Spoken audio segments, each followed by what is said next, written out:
What's going on, crazy Yinzers? Welcome back into a playoff edition of the Chris Wormley Show, brought to you by YinzerCrazy.com and the Yinzer Crazy Podcast.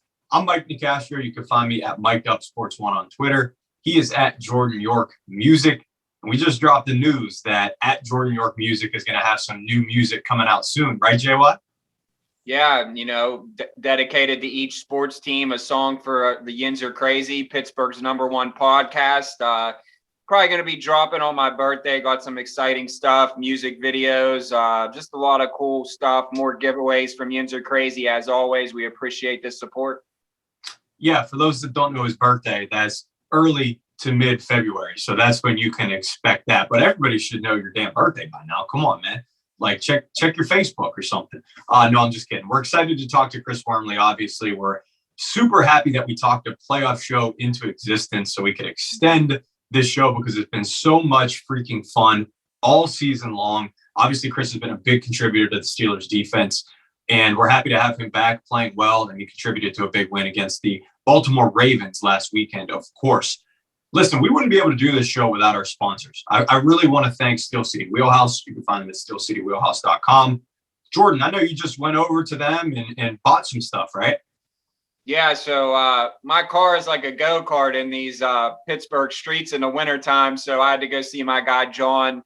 Hooked me up with 4 brand new tires, so we're riding clean, feeling good, and ready for this Pittsburgh winter if we get that big snow. And they've been riding with us all season, no pun intended. And they're the #1 place for all your custom auto needs. 2 locations, one in Imperial, the other one in the Meadowlands. They'll take care of you, and it's affordable, and they know what they're doing. They're the best in the business, let alone in the city. SteelCityWheelhouse.com. Check them out.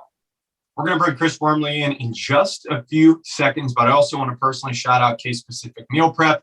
Vince and Seth and the team do a great job over there. I see you got some food behind you. What do you eat? Is that Case Pacific? Yeah, well, so I eat the Case Pacific for lunch, and then I have Brussels sprouts, and then I have the breakfast sandwiches. Everything's just so good, man. I actually had someone reach out to me today and say, hey, I see you posting about this. Can I check it out? So I directed him to there. And it honestly is, man. It's January. People are hitting the gym, trying to get those New Year's resolutions. I'm just trying to, eat healthy. I ate a little bit too much cookies, so I'm back on the meal prep game. So tell you what, they are the best in the biz too, man. It's good, man. I wouldn't say that just because, we're endorsing them. Their food is excellent. Grilled chicken, noodles, breakfast sandwiches. You can't beat it. There's one very satisfied customer out there, not just you. Steelers tight end, our buddy Pat Fryermuth, is a customer of Case Pacific Meal Prep, so check them out. All right, now that we got the fun stuff out of the way, I'm ready to talk playoffs, baby. I'm ready to talk Kansas City Chiefs. And, of course, I'm ready to talk about what the heck just happened this past weekend.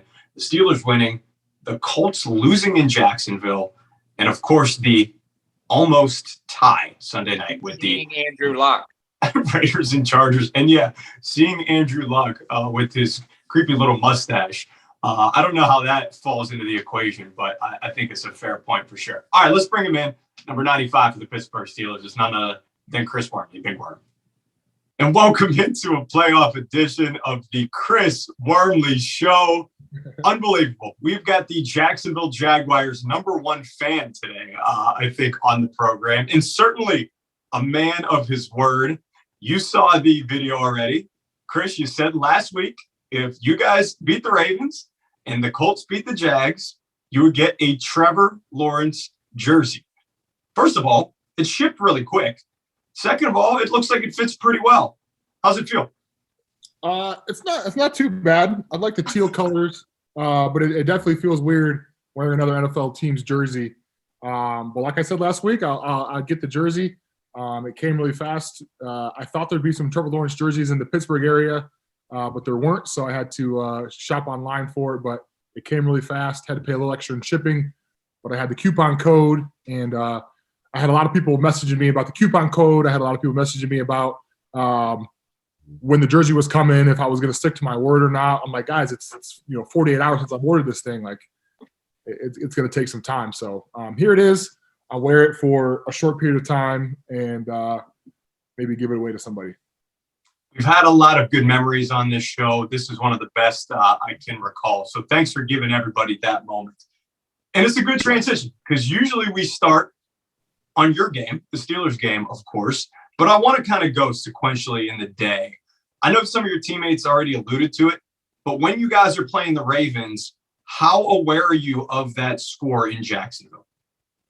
We were very aware, and not because we were looking for it or because we were checking our phones at halftime, but it was on the scoreboard every, I would say, 15, 20 minutes in M&T Bank Stadium. I know if the Ravens had won, they needed the Jaguars to win as well. So every time they put up the score, their fans were cheering loud and proud for the score. And as our game kept going and their game got into the fourth quarter, we're like, this team's going to win. Now we got to kick it into gear and we got to win this game.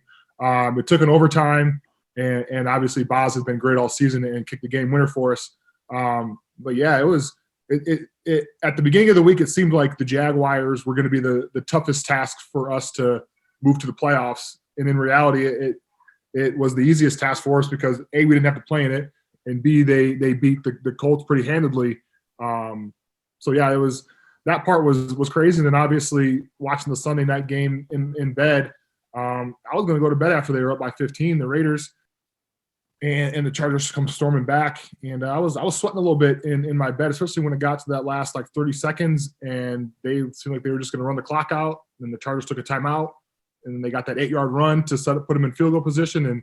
And their kicker Carlson's been great all year too. So hats off to him for sending us to the playoffs. So thank you. You were sweating a little bit. Well, I felt like I was playing the game. Like I was, the highs and lows of our game, and kind of thinking that there's no way this game's going to go to a tie. There's no way it's going to go to overtime. And 6 hours after our game ends, I'm watching this game, biting my nails, sweating, cussing at the TV, hoping it doesn't end in a tie. I didn't care who won. I just needed it to not end in a tie. So it was a fun night and fun day of football. Our team played well when needed to. We came up with some big plays on all three phases of the game. So I'm excited to get another week of football, another playoff game, and come out with a win. I was thinking that you'd be sweating a lot of it because I think Steelers Nation, the amount of sweat that was produced could have filled the Atlantic Ocean because that was obviously a very stressful evening, but sometimes it just feels like fate, and obviously what transpired earlier in the day. Thankful for Daniel Carlson, no question. Hey, go donate to his charities. He put them on Twitter. A lot of Steelers fans did that, which is a terrific cause. So always good, obviously, to help out your neighbor. JY, jump in. Yeah, so let's talk about the Ravens game a little bit. We talked about the Jaguars enough. We see you have the jersey. What was it like being out there, with your teammates again? And obviously, Ravens game is obviously important to you. Let's be honest. Yeah, after being off for 2 weeks, it was great being back with my team. I missed the guys. I missed being out there contributing. I missed out there playing with those guys for a common goal. But to go back to Baltimore for the first time since I got traded, I didn't get to play last year in the game because I was on injured reserve. But to go back there and play in my own stadium that I played at for 3 years, had a lot of great memories with a lot of teammates and coaches and staff members there that I got to see after the game. Obviously, great to get a win against them. I thought I played decently well, and it's always nice to get a win, not only against a division opponent, but obviously my former team. Definitely. So to another one of your teammates, TJ Watt, he doesn't have his 99 Madden rating yet, but he did, tie Michael Strahan for the sack record. What do you think? Do you think the NFL is still reviewing this? Do you think he's going to outright, do it? What are your thoughts on that? And what was it like being on the field for that moment? Yeah, I think the right thing to do would to give him that sack, and he can be the outright leader in sacks. But it was great. Obviously, we celebrated when we thought he had tied it when he strip sacked Huntley on that play, and we got the ball back. And then once we realized that they didn't give him a sack, we celebrated again when he got the sack later in the game. But just to be on the field with somebody like that and to have a front row seat at one of the greatest defensive performances all year is I don't take that for granted. But it is I think to us, it's just like, oh, that's just TJ out there doing what TJ does. And we not only, I think, expect it, but it's just kind of his normal and our normal every week that he's out there. And I think if he would have, played in the games that he had missed and been healthy in those, I think the 2 games that he, ended the game a little early, I think we're looking at close to, 30 sacks on the year for him. So he definitely deserves to have that outright title as a sack leader, but I'm just thankful and really grateful to have a teammate like him that gives it all for his team and makes everyone around him better. I got to jump in real quick, Worm. Going back a handful of weeks, we joked about it.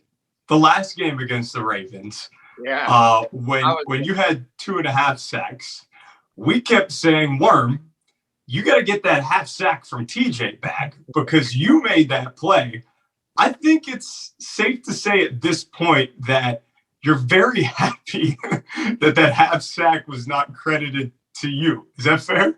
Yeah, I mean, I obviously would have wanted that half sack on the stat sheet, and it would have made me feel good at the moment. But TJ's chasing a lot bigger things than I was at that point in time. And I think if he would have ended the season at 22 and kind of looking back, and I would have got that half sack, I would have, maybe I would have appealed on my own sack and been like, hey, give him half, because what he's done is so special. And like I said, to have a teammate like him, he deserves all the accolades and all the recognition that's coming his way.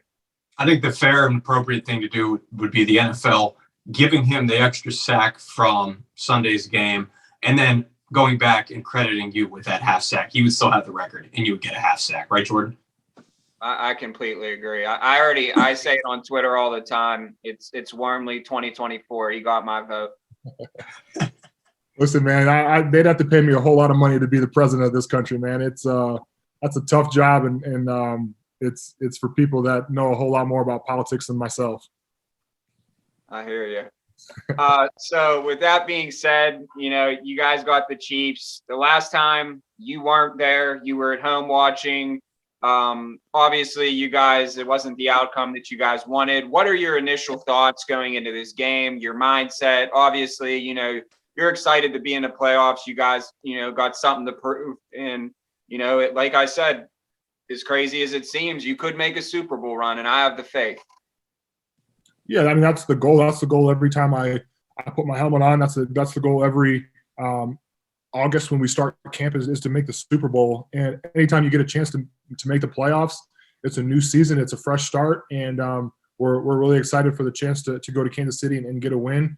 But obviously our performance 3 weeks ago was unacceptable. I'm really excited to be healthy again to contribute. And I know Coach T and the rest of the coaches are going to, game plan based off of what we did right and what we did wrong last time playing them. And we're looking to get a win. Yeah, obviously we're thrilled that you guys have another opportunity to chase that 7th Lombardi. And we're also thrilled that we at least get one more chance to play Worm Association. I was not around for the last show prior to the Chiefs, as obviously you didn't play in that game. So we didn't get a chance to do it with you. So I'm excited to talk a little bit about some of these, obviously incredibly talented Chiefs players with you. So, all right, let's start. It looks like he is going to play running back Clyde Edwards-Helaire. Yeah, I think he really kind of jumped onto the scene as a rookie and has only gotten better and has only stayed consistent as a, I guess you would say, a fourth weapon for Mahomes as the things that he can do, running the ball, the things he can do out of the backfield. So obviously they have those other 3 guys that can put up a lot of points and run the ball really well when receiving. But Edwards-Helaire, I think, is another threat that we're going to have to look at pretty detailed. Give us a few thoughts on Patrick Mahomes. Obviously, you guys are pretty familiar with mobile quarterbacks at this point. This is clearly a guy who can make it happen with his arm, obviously, and his feet. Yeah, I think Mahomes uses his legs not to really scramble and rush the ball, but to get out of the pocket, extend plays, and make things happen. And that's kind of his brand of football. He did that when I was with the Ravens twice. He had those no-look across the field passes against us that really put him on the map as the quarterback he is today. But but I think he uses his legs and his athletic ability to extend plays, much like a much younger Big Ben. That's going to be one of our goals and one of our big challenges this week as a D-line is to stop him and keep him in the pocket as much as possible. All right, I'll let you touch on the two just tremendous playmakers on this offense at the same time, Tyreek Hill and Travis Kelce. Yeah, when you have two guys like that are all-pro caliber players, Kelce looks like he's heading to the Hall of Fame when his career's said and done. You have to be really detailed on everyone's assignment. You can't have 10 out of 11 players doing the right thing and one guy having a miss assignment. As a defensive line, you got to get to Mahomes. You got to create that pressure, create that anxiety when it comes to him in the pocket. And on the back end, they got to do what they have to do. I know Minka and those guys are going to have their antennas up all game when it comes to when those guys are on the field. They make the most plays on the team. They are the two that I know that Mahomes gets after or wants to get to, and it shows in the stats and it shows week in and week out on the film. All right, I got two left. Let's switch to the other side of the ball. I'm going to start with Melvin Ingram. Yeah, Mel was obviously with us for a couple weeks. He was there for camp and maybe the first 5, 6, 7 weeks of the season, and we really enjoyed him, not only on the field and what he can do and what he brought to our defense, but just a guy in the locker room that brought good energy, was a really good teammate, and it sucks that he had to go to the Chiefs, but it looks like he's thriving there. Had a big fumble, tackle for loss, fumble last week against the Broncos. Yeah, it'll be good to see him on the field. Yeah, I assume that's weird for you guys in a lot of ways, but certainly the nature of the business. All right, one last guy. How about a Michigan tie? Frank Clark. Yeah, man. It's he was a year older than me, so I spent 3 years with him, and he's one of those players that can wreck the game with his athleticism and he's a really fast twitch defensive end that can make a lot of splash plays. So I know our offensive line is going to have a handful with him, but I know they're going to be ready for the challenge, and it's always good to see another Michigan guy doing well in the league. Yeah, obviously you guys made a lot of splash plays together in the maize and blue. So that will be cool for you, I'm sure, in a lot of ways. Go ahead, Jordan. Yeah, so obviously we hope that it's not, but it may be our last show. It's honestly, again, I told you a few weeks ago that, it's been such a pleasure being able to speak with you and, build a friendship and just, share everything Steelers football every week during the season. If you had to say what has been some of your most, memorable, this is your show. This is the Chris Wormley Show. So what has been some of your most, memorable moments during the season with us? I mean, I think you can take it back to the first show when Lamar Woodley popped on. He was a guy that I watched as a young guy, not only with the Steelers but at Michigan, and kind of built a relationship over the last year or so. We've been working out at the same place, so it was cool to chop it up with him and look at hear his experiences and things like that. But I think just the energy that everyone brings when we come to the show, it's pretty lighthearted, but obviously we talk about on weeks where it's not so good, we still talk about the losses, and obviously when things are going well, we love to hype that up as well. But it's been a fun season. I'm definitely going to miss you guys in the off season, so maybe we can do a couple shows here and there to see what you guys are up to, see what I'm up to in the off season for the fans. But it's been a blast, and if you guys want me back next year, I'm more than welcome and more than happy to. It's been a lot of fun, and I've grown a lot when it comes to how this media stuff works. So it's been a lot of fun, and I tip my hat to you guys for putting on a great show. So thank you. We appreciate that. Also, I will say that when Mike comes back up to Pittsburgh, that we're all going to have to go to Permani's, no cameras, no recording, just get a sandwich and some wings. Don't even have to talk football. So again, go ahead. No, I'm saying, yeah, that sounds great. It's a lot of the times, obviously, on the show we talk about football, but it's always nice to get away from it a little bit, chop it up, and just shoot the crap a little bit with some guys that I know are good Yinzers and just good dudes all around. So thank you. Man, we almost got Lamar Woodley to make his Steelers return. That is one way to start the show with a bang. And I tell you what, Warren, if you would have told me back in week 1, or anybody would have told me, that on the potential last show of the Chris Wormley Show, you would be wearing a Trevor Lawrence Jags jersey. I would have wondered what kind of simulation, once again, we are living in, because it's unbelievable, but it's sort of poetic at the same time. It's been a great year for us, and the Steelers season is going to continue. It's been a great year for you guys, really, overall, with Ben, obviously, his last ride, the defense, and the Chris Wormley Show. I mean, come on, guys. It's been awesome, man. It really has. For sure. So Chris, man, we're wrapping up. It's been a blast once more. Thank you so much. And hey, listen, I know there's going to be people tweeting you after the show for that discount code. So hold it tight to your vest, all right? Yeah, I mean, I think it's an NFL union thing. So members only. If they see this show, they'll know it's a members only thing. And this jersey will be. I got a couple bachelor parties this offseason. I might wear it to the pool or something, but I don't see myself wearing this too many more times. I love it. A combination of Steelers Nation and Jags Nation. Who would have thought? No All right, Chris, it's been a pleasure, man. Hopefully there are more shows in the future. Who knows? Get a win out there. Good luck, and we'll catch up soon. No doubt. Yinzer Crazy.